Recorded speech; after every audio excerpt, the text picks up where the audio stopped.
It's Monday, December 12th, 2011, and this is For Good Reason.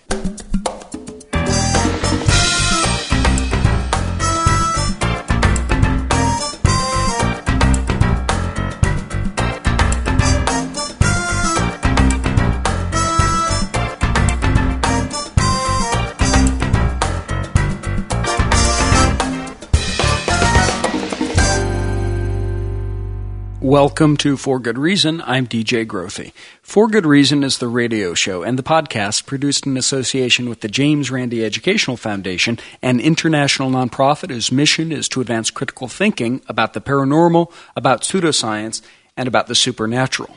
Before we get to my guest this week, I want to appeal to you as a listener to the show to support the James Randi Educational Foundation during what we call the Season of Reason.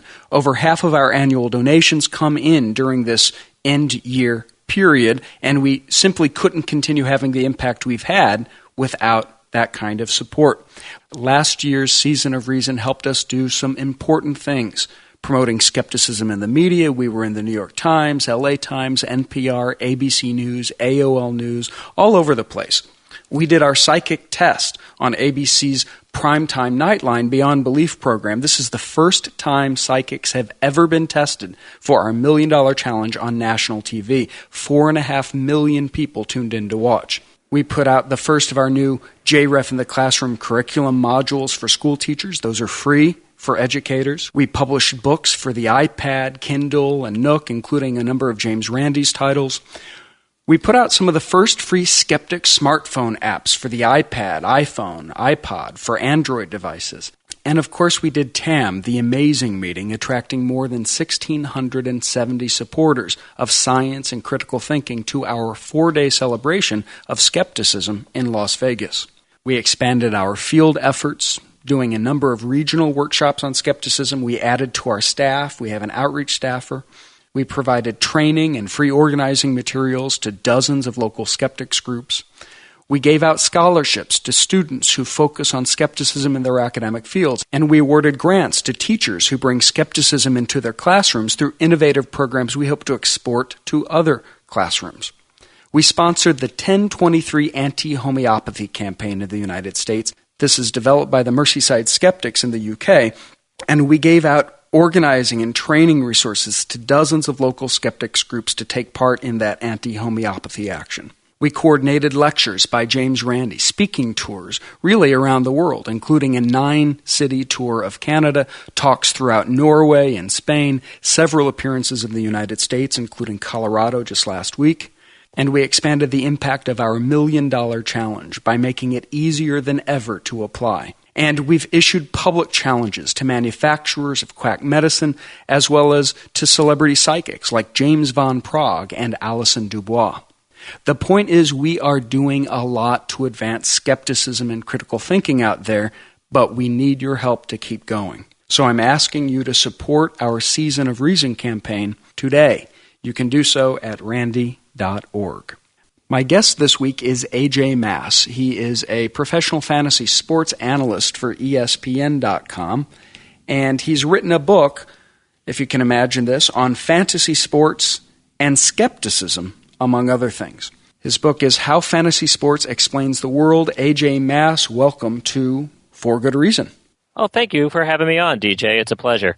AJ, I loved your book. That is kind of a confession or a revelation because I'm not a fantasy sports kind of guy, but now I have the perfect gift to give to my 2 brother-in-laws for Christmas. So first question, how in the world did you come up with the idea to write a book that touches on all of these other subjects, even skepticism and critical thinking, through the lens of fantasy sports?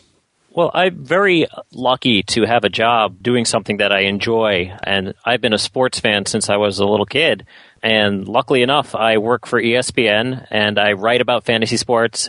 It is a real job, believe it or not. It's a real job. So one of the things that I would do that I saw wasn't on any other fantasy sports site when ESPN hired me is to really talk about the ethics of fantasy sports and to discuss whether or not you should or shouldn't do certain things when you play fantasy sports. And do you ever get a kind of a chuckle when you use a phrase like the ethics of fantasy sports? That sounds like the ethics of Dungeons and Dragons or something. It is, like I said, it's. I'm amazed it's a real job too. When I was coming up with these ethical questions that I get from people that would write in, I would always find myself using analogy to explain it because, really fantasy sports is this world that doesn't really exist except in its, it's kind of its own little universe. It doesn't really exist outside of the realm of fantasy sports. So in order to relate it to people, I would usually use examples maybe from law or from politics or even television shows or movies, which I found were really, touchstones that everyone can kind of wrap their heads around. And over the years, a lot of these analogies came up and again and again and again. And I was like, there's something in this. I could actually make a book out of this because I'm a writer. I write. It's what I do. So when it came time to actually trying to fulfill that great American dream of having the great American book that a lot of people have, this came naturally to me. Okay, so let's back up. For our listeners who aren't cut of the fantasy sports cloth, how would you define what this is? You said it's a fantasy world. It's not in the real world. Is it something, I joked, like Dungeons and Dragons for sports fans? You what? You choose a team, you follow their stats for the season, you make decisions maybe like a manager would, meaning you trade players with your friends. To me, it's like a sports version of building a powerful deck in Magic the Gathering, sort of. And then you see if you win against your friends or whatever. Right? Yeah, in many ways it is. It's very relatable to the Magic the Gathering or the Dungeons and Dragons, as you said. When we were kids, I noticed, I am just turned 40. So when I was a kid, it was very common for baseball players or football players, whatever sport you were a fan of, for those players to stay on one team for their entire career. Occasionally you get trades, but generally speaking, you knew from year to year, Cal Ripken was always going to be an Oriole. For example, he was a guy who was a lifer. Those lifers are few and far between now. And, when you see the roster for opening day this year for your baseball team or your football team that you follow, there may be only 3 or 4 guys left over from the year before. I mean, you're really rooting for laundry rather than players. And about 15 to 20 years ago, it really became a popular thing. That's when it really took off because fantasy sports is a way for you to draft players and put them on your team, and you're in charge of whether or not they stay on your team. If you're playing in a league where you get to keep your roster year after year after year, you can keep players for their entire career that maybe, in real life, you can't have that luxury. That doesn't happen. Your favorite player can suddenly... Like Pujols right now is being traded from St. Louis, it looks like. Yeah, he is a free agent, and he signed with the Los Angeles Angels of Anaheim, of California, of America, of the North America, of the planet Earth. Just pick a name and stick with it. But they basically, that's what happened is that, if you're heartbroken that Albert Pujols has gone to another team through just the business of baseball, well, in your fantasy world, in your fantasy team, you can have Albert Pujols for his entire career. You don't have to trade him if your rules apply. You create your own rules, your own kind of fantasy world. And yes, you compete against your friends to kind of prove, that, you can pick the players that will put up the best point totals and stats.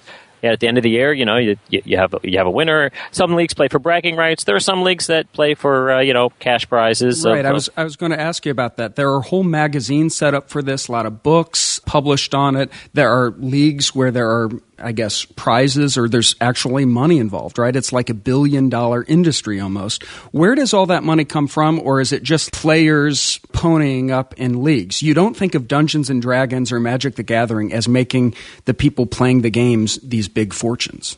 No, but with corporate sponsorships of leagues, even Magic the Gathering, there's a professional circuit that's out there where corporate sponsors have put up the money, whether it comes from the Wizards of the Coast themselves or not. I'm not entirely familiar with who sponsors those events, but ESPN as a company, as a corporate website, we have a fantasy section. That's what I write for, and we have a corporate sponsor who sponsors our game engine. Now, there's no prizes for actually playing on our leagues, although people can use our website and come up with their own private arrangements that everyone throws in money into a pot and, the winner takes it all. But, we have a corporate sponsor and it's all about advertising dollars. So that's where a lot of the money comes from, is advertising dollars, because people are going to go to the sites where the information is and we provide the information. So therefore, that's where the money comes in. How is this different from gambling, or is it? In other words, there's a lot of skill involved, I guess, in making the decisions about, who you trade and all that stuff. But there are decisions involved in gambling too, a good poker game. Yeah, absolutely. I mean, we've been very fortunate. It's not just chance, in other words. It isn't just chance. There is a skill involved. The federal government there has been actually legal cases, and a recent legal decision has exempted fantasy sports from the catch-all umbrella of gambling. So rest assured, we can go on. I can still be employed in the morning. But yeah, I mean, it's a game, but it's not really a game of chance. Insofar as, obviously, you can't control the ultimate outcome because you're not Albert Pujols. You're not Peyton Manning. You can't actually go on the field and put up the stats. But there is a skill involved in evaluating talent that, it's not like someone shuffling cards. One of the things I loved about this book, and you touched on it, is you allude to so many other disciplines, so many other fields of thought. It's very pro-science, which isn't something you think of when you're talking baseball or something. I mean, you talk in the book to Neil deGrasse Tyson, other science celebrities. You get into Stephen Hawking and time travel. You're into a lot of geek topics you cover in the book. Star Wars, how it applies to fantasy sports. All of this sort of dispels the dumb jock myth. Is that one of your points writing this book? Yeah, I think a lot of us make assumptions about things that we're not aware of, and if we don't know a topic, we just kind of like look at it at this surface level, and there are a lot of layers to every onion, basically. I'm a sports person. I'm also a math person. I'm a science person. It's not very common for someone to have those facets, both of those facets, I don't think. I'm the type of person who not only played baseball as a kid growing up, but I was also then go home and calculate my own batting average and the batting average of everyone in the league. That floated my boat. But I do think there's something to be said for this peeling back the curtain and showing that the Wizard of Oz is actually just this old man who got lost. He wasn't all powerful after all. Your point is that the dumb jock myth is pretty much a myth, that people into this sort of stuff don't have to be culturally illiterate. They don't have to be couch potatoes and kind of dismissive of science and technology and math and literature and pop culture and all of that stuff. Exactly. I mean, there is the myth that the geek who plays fantasy sports can't get a date, and he's the same type of geek who's, instead of going to his high school prom, was in the basement playing the Dungeons and Dragons. No girls allowed because no girls would want to be there. And in fact, a lot of fantasy sports players are actually women. So, it's not a male-dominated thing at all. I think some of the most popular leagues out there are, that get a lot of the media attention are these all-women leagues. In other kind of geek subcultures, there are these conventions where men and women get together and celebrate their geekdom. I don't suppose there's the same thing for fantasy sports, right? Actually, there are fantasy sports conventions, and they're actually growing in popularity. It does speak to that pop culture thing where the people who are experts in fantasy sports are in some ways becoming popular themselves. Mm-hmm. There's like a celebrity status to the thought leaders in that subculture. Right, absolutely. I mean, my good friend and coworker at ESPN, Matthew Berry, the talented Mr. Roto, was just a guest star on the TV show The League, which is a TV show about a bunch of guys who play fantasy sports, and he played himself. And they were so it was like this really meta thing where I actually know some of the guys who are on The League from my days as being improv comedy in New York City. So it's like I'm seeing a guy I went to college with who also is my coworker playing himself on a show with guys who I also know who aren't playing themselves. It's just a weird thing that I could. Very meta, postmodern. Have your fun with that. Okay, so let's veer back and tell me what fantasy sports can learn from Star Wars, or what your leaders can learn from analogizing the two. Well, Star Wars is one of the cultural touchstones, especially people of our generation. Mm-hmm. I must have seen it in the theaters 5 times, and one of the first VCR tapes.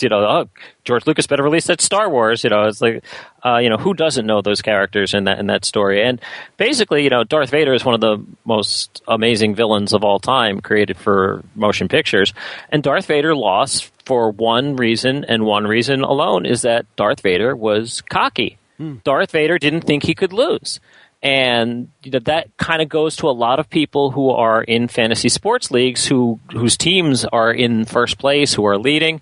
They tend to think they can't lose. I'm in first place. I shouldn't even bother improving my team. My team's the best. And that's exactly the opposite attitude that you should take when you're leading your fantasy league, is that you should actually always be seeking to improve your team. There's always room for improvement. Even if you are in a league where your points are based on your relative standing to other teams and you're in first place in every category, you may think, well, I can't possibly do any better than being first in every category, but you can. There's always a chance of an injury striking you down, some unforeseen circumstance, some small little X-Wing fighter going down that one little tunnel that you didn't account for in the blueprints to suddenly blow up your Death Star.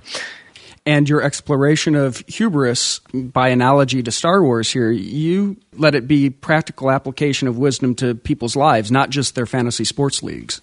Well, exactly. And I think anyone's lot in life, I mean, you could have a high-paying job, be very successful in your industry and not think that any competitor, if you own the company, not think that any competitor could possibly touch you. But you know what? Somewhere along the line, someone might come up with a new innovation for a product in your field that suddenly wipes you out, that you didn't see coming, but you could have if you hadn't been sitting on your laurels and actually always planned for the next big step. I mean, Facebook is a perfect example. You don't think that versus MySpace, yeah. Versus MySpace, yeah, it came and it completely took it over. Now, MySpace is going to be, a footnote to history, and Facebook is not content to sit there. They're always changing. They're always trying to improve their service. They're not content. Now, the people who use the service sometimes get frustrated as a result of that. Like, wait a second, why is my feed suddenly different? But, it speaks to the whole, Zuckerberg's, forward-thinking thought, and I think that's something you have to do. You can't just, no matter how successful you are now, there's always room for improve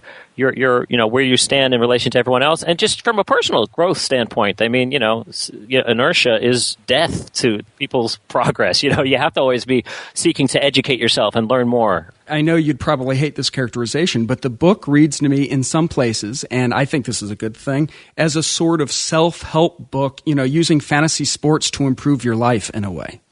Yeah, I do think there are aspects of self-helpdom there. That's not your big point, but I've noticed it a number of times throughout the book. When you talk about putting things in perspective and that your point near the end of the book, you're kind of like the Marcus Aurelius of fantasy sports about not sweating things ultimately too much, putting things in perspective. I liked that aspect of the book. What's been the reaction? Have you had any readers who say, hey, this is kind of bait and switch. This isn't a book on fantasy sports. This is like a book on practical philosophy and on science and on skepticism. We'll get to that topic in a minute, the skepticism. But what's the reaction been? Well, I think a lot of people get it, which is good, because I knew it might be a tricky sell to people because, if on the one hand you put the title, How Fantasy Sports Explains the World, a lot of people are going to look to it and go, oh, I like fantasy sports. Let me read about it. It'll help me win my league. And instead they're reading about Sylvia Browne and time travel and Stephen Hawking and Shakespeare. And so that might wallop them a bit and say, hey, this is not fantasy sports. But indeed it is fantasy sports, and that's your point. Yeah, it is. And I think that no matter what you're into, even if you're not into fantasy sports, I think there's something that you have passion for that you really devote far more attention to than you probably should and get obsessed over. And whatever that is for you, you can replace fantasy sports in the title with that. It still applies. I mean, people are people, and I think people all have these same tendencies to involve themselves and over-immerse themselves in things that might be to their detriment if they take it too seriously, because really, outside of family and friends, those are the things you should be focusing your time on. These should be, these are hobbies. Fantasy sports is a hobby. It's something that enhances your enjoyment of real sports. That's my take on it. I've gotten death threats from people when I've given bad advice, and I'm just like, hey, relax, right. Calm down. It's a made up team of people who you've never met, who you don't know. Chill. Before we get to Sylvia Browne and psychics and your treatment of those topics, have you ever kind of wondered if people's focus on fantasy sports, nearly $1 billion industry, does it somehow show the irrelevance of real sports as a distraction? Or, because couldn't you just have a computer program spitting out the statistics? Do you actually need to be following those teams when some people are so rabid about, their imaginary teams, right, in their heads? You said it helps you appreciate real sports more. I have exactly one friend that I know who is rabid about fantasy sports. buddy of mine from college, lives in Canada. He's always posting on Facebook. You never hear him talking about real sports. It's always about his fantasy sports. It seems almost like a retreat into fantasy away from the appreciation of real sports. Well, I think it can go in that direction. Certainly, it's changed the way people watch sports, but watching sports is a passive activity to begin with. In a sense, fantasy sports is more what Aristotle would have called vita activa, the life of action, as opposed to just kind of passively sitting back on the couch and watching the boob tube. Right. I mean, on the one hand, if you're a fan of one team, you're going to watch that team and root for that team. When your team isn't playing, well, what gives you the motivation to watch? By having fantasy athletes on every team to root for, it gives you a vested interest and gives you a little more reason to turn on that game, like a Monday night game between two teams from the West Coast that if you live on the East Coast that you might not have any interest in. It gives you a reason to watch that game. But yeah, it is kind of this thing where you as a passive observer have no control of the outcome of events anyway. This kind of gives you the illusion that you actually do have some control, because even though you might not be able to pitch to that hitter, you can decide whether to put the hitter number 1 in or a number 2 or number 3. You decide who's in your lineup, and there's some sort of action there. You can make a decision. It gives you some ownership and an illusion of control over events that we don't have control over. And doesn't that sound like life in general? Right. I want to be slightly more charitable to my friend from college. His name's Jay, who's this guy I was telling you is really into fantasy sports. Seems another really important component of fantasy sports isn't just that you're sitting back with this illusion of control, but there's this big social aspect. There's a camaraderie and spending time with your fellows, fantasizing that you're a manager of some team. But the point is, there's the social aspect too. Well, I think there should be a social aspect. I mean, obviously there's a difference between people who sit at home and maybe play World of Warcraft and never leave the house versus those who play World of Warcraft and then will go to the conventions and dress up as the characters and meet the people that they interact with online in real life. That takes it to another level, and one that I think is a little bit more normal, or a little at least bit healthy. Who knows? Healthy, yeah, it's. Yeah, obviously. So it's the same thing with fantasy sports. You can join 100 leagues online with strangers, never actually meet them in real life, and there are some people out there who actually sign up as 3 different people and play with 3 different teams in the same league just so they can trade amongst themselves and win the league. Aha! Right. Congratulations, you're an evil genius. You're Lex Luthor. Great, wonderful. But it's like, what does that accomplish? I play in one league, with the exception of a couple of expert leagues that I'm asked to play in. I play in one league. It's with some college buddies. I've been in this league for 20 years, and it's because it's my college buddies. We use it. In the old days, we didn't have families, and we actually would just hang out together at all. Like 15 of us in one room, watching all the games, screaming at each other. Now we do that over the phone, and it's a way to keep in touch. I feel it. I probably wouldn't be able to keep in touch, or I wouldn't have kept in touch with a lot of my friends who are in this league, if not for the league. And for me, it's a social mechanism as well. In that sense, it's like a poker night or something. You're getting together to be together. I mean, that sounds a little gay, and most straight guys don't use that language. But the game, whatever the game is the excuse to spend time together. Okay, I get that point. Let's turn to my favorite chapter in the book. Probably for obvious reasons. It's when you talk about psychics, you talk about Sylvia Browne, this gut feeling that people get when they predict the future. You talk about your own sense of being psychic and connected to fantasy sports. There's a story when I was a kid that I would go to Met games a lot. I grew up within walking distance of Shea Stadium, and I would always go. And when I would go to the Met games and Darryl Strawberry would be at bat, I would just every so often just get this feeling, just as a moment, as the ball was released from the pitcher, I would get this sensation that he's going to hit a home run now. He is going to hit a home run. And he hit a home run. And it happened every time I got this feeling. I don't remember a time where I had that feeling when he didn't hit a home run. And, it was only with Darryl, and it was just this, this feeling that like the hair on my arms would stand up, and it was just this momentary silence, and I'd just say home run, and he'd hit it. Suddenly I'm like, wow, am I a psychic? Is there some sort of what's going on here? Because it just didn't happen with anyone else, and it never failed. And so I just had this weird simpatico with the universe. And I just felt like everyone in the stadium must have felt it too, because why else would everyone have fallen silent? And you and I, when you were writing the book, you're putting it together, you're researching it, you and I discussed this exact phenomenon. And why don't you tell me how important memory is when you're recounting this feeling of knowing the future before it happens. How do you explain that in the book? Well, I think, and you helped walk me through it. Like I said, DJ Grothe the skeptic was skeptical. Obviously, I'm relating this story to you after many years after it has happened. Maybe I'm not remembering precisely the times when it didn't happen, when I got the feeling was wrong. Maybe there's that aspect to it where my memory just could be faulty.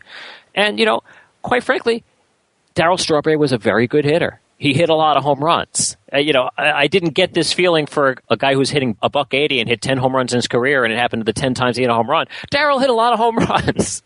So odds are when he's at the plate, everyone's going to pay attention. So the silence could just be, obviously could just be a function of the fact that, hey, Darryl Strawberry might hit a home run because Darryl Strawberry hits a lot of home runs. So, the memory might be faulty, and it just, it might not be a perfect control for this type of experiment. Right, the whole selective memory thing. We remember the hits, we forget the misses, and then you tie that into psychic readings. You talk about Sylvia Browne, some of the methods she probably uses.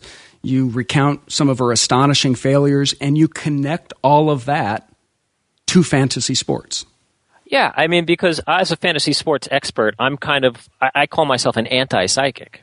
People expect me to be right when I am predicting, they'll come to me and say, which player should I start this week? Should it be this running back, that running back? And they expect me to be 100% accurate. And I'm saying, I'm not an expert in predicting the future. That's not what I do. I analyze the probabilities and I tell you what's more likely to be a successful play. But, I'm fully upfront and say, I'm not going to be right 100% of the time. If I'm right 60% of the time, that's great because that's better than half and it's better than a coin toss. I know my stuff. And if I'm wrong, people will never let me forget it. They will be angry. They'll be like, you call yourself an expert. You cost me my game. I listened to you. You're an idiot. You don't know anything. It's remarkable that there's so much ire if you're wrong, but the credulous in psychics are so forgiving when she's wrong, and she's breathtakingly wrong consistently. Right. She can be wrong 99 times out of 100, and someone who wants to believe in Sylvia Browne's powers will remember the one time, talk about the one time, and give her a pass on 99 times. Whereas I, who make no claims about being psychic, can get one wrong out of 100, and suddenly I'm a fraud. People only remember the misses for me. And it's bizarre to me that essentially we're both doing the same thing. We're guessing on future outcomes, but well, and the truth is you're probably making those guesses in a more educated way. Those are more educated guesses because you're big into statistics, even if you don't think they're infallible when making predictions. You use sabermetrics and all that stuff. Right. I'm using past histories. If you're asking me which hitter to draft, at first base, well, I'm going to use his past 5 years, seeing how he's trending. Maybe what ballpark he's moved to. Is he a lefty? Is he a righty? Who's in the lineup with him? I'm using a factual basis based on baseball's been around for over 100 years. You have 100 years of data to call from and see trends. And if a player does this in 1 year, what does he do the next year? I'm using all of that, and I'm saying, look, I like this guy better because of this, and this. It doesn't mean he's going to be better, but odds are this is a better pick. And, if you're wrong down the line, you can make trades and blah, blah, blah. Whereas Sylvia Browne may look at someone in the audience of one of her spirit circles or psychic readings and say, your missing loved one is dead in the woods or has been murdered or abducted or something, giving no reasons for that other than that it's being revealed to her from spirit. She's not looking at statistics. She's not looking at evidence, making educated guesses like you do about fantasy sports. No, in fact, the only educated guesses that someone like her does is perhaps say, I'm getting a John or a Jack or a Michael.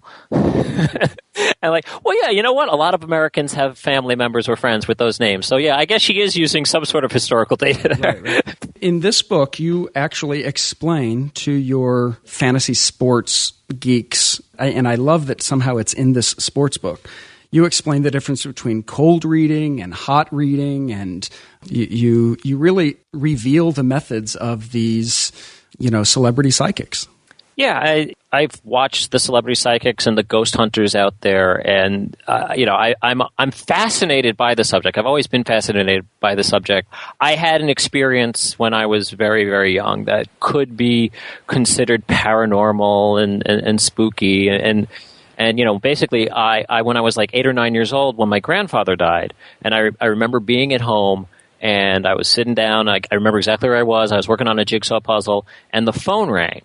And as soon as the phone rang, I said to my mother, before she answered the phone, I said, "Grandpa's dead." And he hadn't been sick. Obviously he was elderly. He was my grandpa. But there was no reason to suspect he hadn't been in failing health. And yeah, that was what the phone call was. And, it's kind of creepy. It's kind of spooky. How do you account for that? I mean, that to the vast majority of Americans, 70% of whom believe in the paranormal, that would be overwhelming evidence of kind of a psychic gift or the spirit world or something. Yeah, and for years I did kind of have had that story with me. Obviously, it's an experience I have, but, I didn't have, a visitation in the night. It wasn't like I saw his spirit there or anything like that. It opened up a fascination to me for the possibility that this could happen, and it's why I'm very open-minded about it. What's your explanation of that? Are you remembering it right? Is it a numbers game? I've often, and been impressed by this, I've often thought of someone I haven't talked to in a long time, the phone rings, and that's them. That is impressive to everyone, and it happens surprisingly frequently.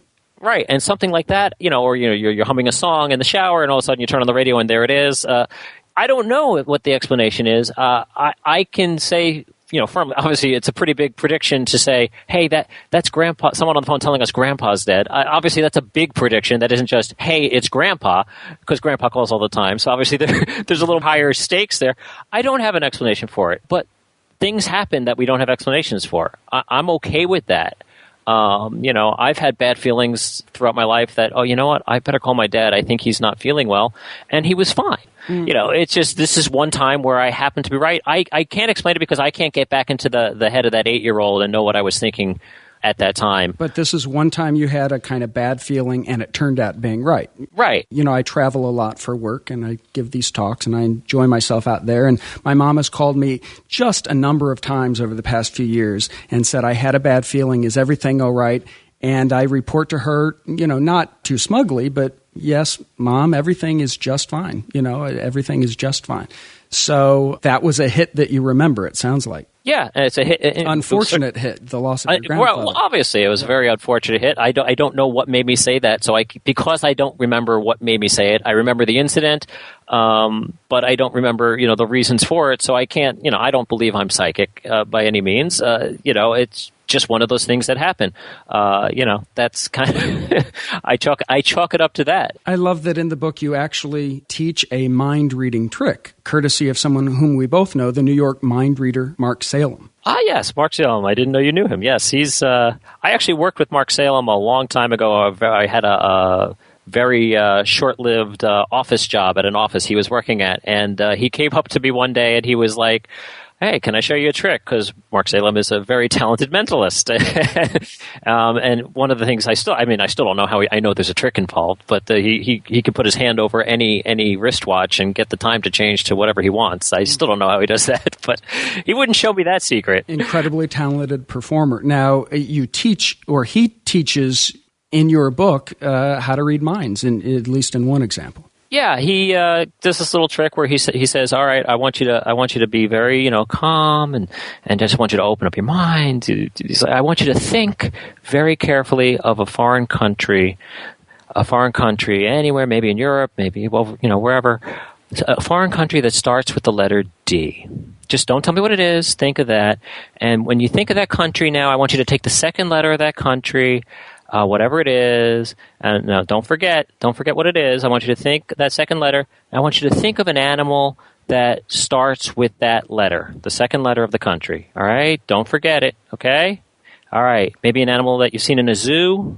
Maybe just any animal you want. Any animal you want. Okay. Now I want you to think of the color of that animal, a normal color. Don't go crazy with pink or anything like that. Just a regular, normal color for that animal. What color would they be? All right. You have all that in your head? All right, now don't be stupid. There are no gray elephants in Denmark. I would love to know for how many of our listeners that worked. And I love that for the first time in 250 interviews I've done, we have radio mentalism on For Good Reason with a sports writer. That I just love that mashup. You don't see that every day. So as we're finishing up with this topic of psychics, the majority of people believe in these paranormal claims. They pick up a book on fantasy sports. They're not expecting their cherished beliefs to be debunked. Have you had any true believers really stick it to you for talking about stuff that they believe that they think you have no right to get into? Thankfully, no. Thankfully, the response has been pretty good. I think people who are open-minded enough to read the first few chapters of this book, by the time they get to this chapter, have probably figured out my game a little bit, and maybe saw the title and said, you know what, I just don't even want to go there. This chapter in particular is called "Sylvia Brown Told Me to Bench A-Rod," so it's maybe they see the writing on the wall. But I mean, that was also a goal of mine with this book is to kind of introduce skepticism in a way that perhaps would sneak up on people who might not otherwise be open to hearing some of these things. And if you dress it up in a pretty dress, maybe they'll take it out for a date. Right. And as I read you doing it in the book, you're not doing it in a manipulative way, like to get them to believe things you want them to believe when they weren't planning on it. Instead, it's just kind of what a writer does. You're broadening people's horizons. Yeah, like it's kind of what I do with my job. It's I recommend players based on their stats and what the facts are. But you can have an alternative opinion, like just because I like player A over player B based on these stats, you can look at the same stats, coming up with the opposite conclusion. You can decide that, there are these other stats that I didn't mention to support my argument. That means player B is better. I mean, it's just kind of the same thing with the belief of psychics. If you want to, say, well, but he didn't really bring up this point or this point, or, I interpret these things differently, that's your prerogative. I'm not trying to force you into any beliefs. Right. You're not shoving this down anyone's throat, but you're talking about all these topics as they relate to your bailiwick, fantasy sports. Sure. And certainly I'm loading the seesaw on my side a little bit because of just that's where I'm coming from. That's my point of view. But I certainly am aware that people might be coming at it from the other side. I have a chapter on the Bible, too, where I was especially aware of it. And I tried to be very, very careful not to step on any toes because I don't want – that's not the point of the book, is not to step on any toes. It's just to say this is what I believe.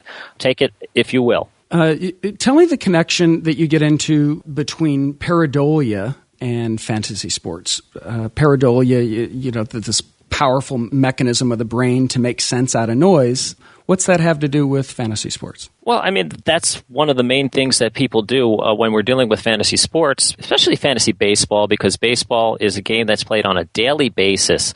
There's a game every day, and every hitter has 3 or 4 at-bats a day, and people start looking into smaller and smaller sample sizes, and they begin to see these patterns that just really aren't there.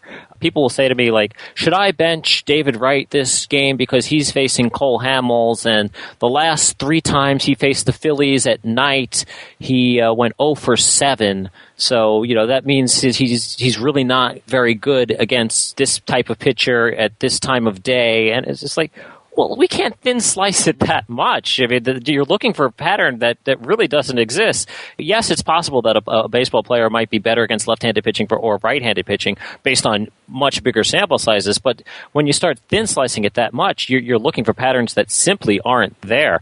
So, it's kind of the same thing when you're watching a show like Ghost Hunters, where the TAPS crew comes in with an EVP and, they go in and they know that the guy who lived in the house, the ghost that they're searching for, his name is Rob. And, they listen to the sound and they go, and they're asking, mysteriously to the air, like, what is your name? What is your name? And then they hear, a click or a whistle and they, and blah. And they're like, oh, well, that said Rob. Well, yes, of course, to you it says Rob because you are expecting it to say Rob. If you ask someone who had no knowledge of anything that's going on in the house, they might not notice it at all. But if they do notice it, they might come up with 100 different words. You're looking for a pattern. You want confirmation. So, of course, you're going to hear what you want to hear. It's like, I want you out, the ghost says. Well, if if you were thinking that perhaps the ghost was a farmer who was good at gambling, maybe you think he'd said, "I won the cow." I mean, but once you hear it, you can't get it out of your head that's once the suggestion is there, you're going to hear it every single time. It's like those backwards recordings of the Led Zeppelin song. Once you know what the lyrics are, quote unquote, supposed to say, well, of course you hear it, whereas it was just nonsense before. Right, the backmasking and all of that stuff. And you see this pattern recognition going on in fantasy sports. Really, you're recognizing this powerful capacity of the brain to connect dots that might not be there. And that's powerfully explanatory to me in all of these areas. Tell me, does it make you appreciate the brain more or kind of be more wary of it? Like sometimes I'm in awe that the brain has this amazing ability. I mean, it's wrong, but to connect the dots that aren't there all the time. But I'm impressed at how powerful that is, and I'm kind of in awe of it often. What's your take? I mean, do you step away from your experience in fantasy sports and recognizing this pattern matching thing that the brain does in your field and say, wow, or say, be wary, danger, Will Robinson? Yeah, I think I'm a little more wary of it because I don't want to fall into finding patterns when there aren't any there. I think that's kind of the just a negative thing for expecting there to be a pattern in things when there just isn't one, because I think you can fall into becoming a slave to habit in that regard and just expecting something to happen. Every time I do this happens. But it's the same thing. It's not just fantasy sports. I mean, sports fans in general, they'll get that lucky hat that they have to put on, and they have to put on because I put on this hat and I win. The superstition in professional sports players, there are all these rituals, and it's the same capacity of the brain. It worked once. You wore the lucky shirt once, and now you'll never take it off for a game. Right, absolutely. And most of those are harmless and fun, and they either work or they don't, but they don't affect you in a horribly negative way. But it's when you take it to the point of obsessing over trying to find that pattern when one isn't there. I mean, that's where it can lead you down the road to ruin, when it's like these people who have these schemes to win the lottery, and then they're like, well, these numbers came out, and if this number comes out every 3 times, and if I could, they spend their whole fortunes trying to win the lottery based on this obsessive scribbling and trying to find a pattern when there's absolutely no pattern to lottery numbers, but they're going to find it. And yeah, that's what scares me, is that the brain has the capacity to steer us in that direction. Or no pattern, say, at slot machines where you've put enough quarters in and you think it's about to cash out or something. So the point here is the book, even if it's not overwrought and you're not making a big deal out of it, the book has a lot of practical advice for how to fare better in the world by looking through the lens of fantasy sports.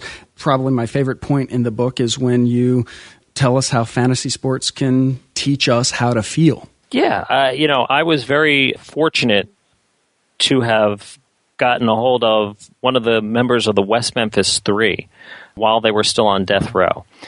And Damien Eccles was, I had read some of the things that he had written about being a baseball fan.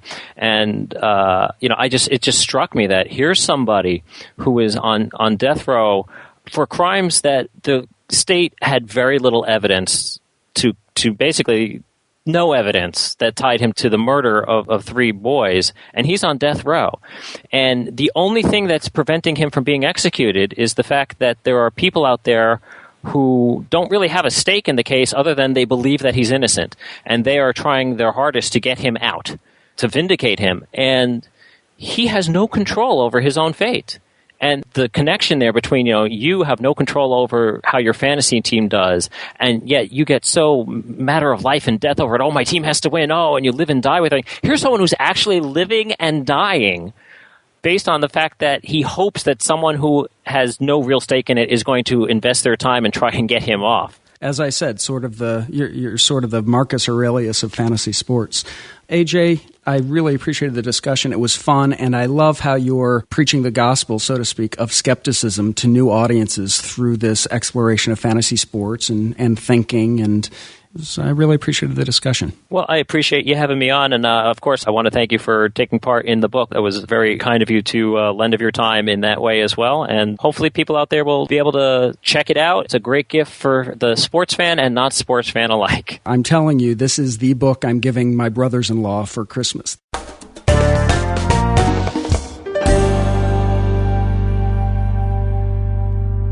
Thank you for listening to this episode of For Good Reason. To get involved with an online conversation about today's show, join the discussion at forgoodreason.org. The views on the show aren't necessarily the JREF's views, and you can send comments in to info@forgoodreason.org.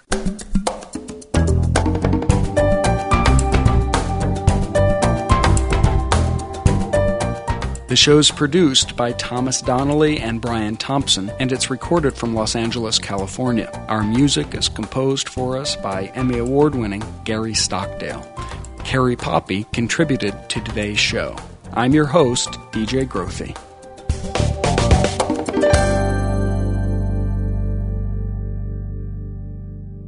And Allison Dubois. The point is, we are doing a lot to advance skepticism and critical thinking out there, but we need your help to keep going. So I'm asking you to support our Season of Reason campaign today. You can do so at randy.org. My guest this week is AJ Mass. He is a professional fantasy sports analyst for ESPN.com, and he's written a book, if you can imagine this, on fantasy sports and skepticism, among other things. His book is How Fantasy Sports Explains the World. AJ Mass, welcome to For Good Reason. Oh, thank you for having me on, DJ. It's a pleasure. AJ, I loved your book. That is kind of a confession or a revelation because I'm not a fantasy sports kind of guy, but now I have the perfect gift to give to my two brother-in-laws for Christmas. So first question, how in the world did you come up with the idea to write a book that touches on all of these other subjects, even skepticism and critical thinking, through the lens of fantasy sports? Well, It's Monday, December 12th, 2011, and this is For Good Reason.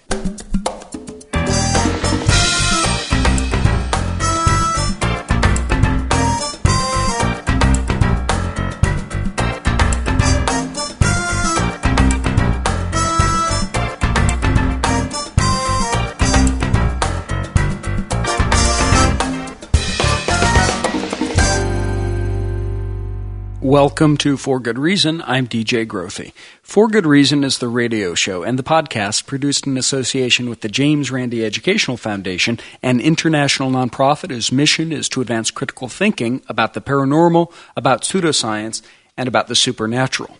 Before we get to my guest this week, I want to appeal to you as a listener to the show to support the James Randi Educational Foundation during what we call the Season of Reason. Over half of our annual donations come in during this end-year period, and we simply couldn't continue having the impact we've had without that kind of support. Last year's Season of Reason helped us do some important things. Promoting skepticism in the media, we were in the New York Times, LA Times, NPR, ABC News, AOL News, all over the place. We did our psychic test on ABC's primetime Nightline Beyond Belief program. This is the first time psychics have ever been tested for our $1 Million Challenge on national TV. 4.5 million people tuned in to watch. We put out the first of our new JREF in the Classroom curriculum modules for school teachers. Those are free for educators. We published books for the iPad, Kindle, and Nook, including a number of James Randi's titles. We put out some of the first free Skeptic smartphone apps for the iPad, iPhone, iPod, for Android devices. And of course we did TAM, the amazing meeting, attracting more than 1,670 supporters of science and critical thinking to our 4-day celebration of skepticism in Las Vegas. We expanded our field efforts, doing a number of regional workshops on skepticism. We added to our staff. We have an outreach staffer. We provided training and free organizing materials to dozens of local skeptics groups. We gave out scholarships to students who focus on skepticism in their academic fields, and we awarded grants to teachers who bring skepticism into their classrooms through innovative programs we hope to export to other classrooms. We sponsored the 1023 Anti-Homeopathy campaign in the United States. This is developed by the Merseyside Skeptics in the UK, and we gave out organizing and training resources to dozens of local skeptics groups to take part in that anti-homeopathy action.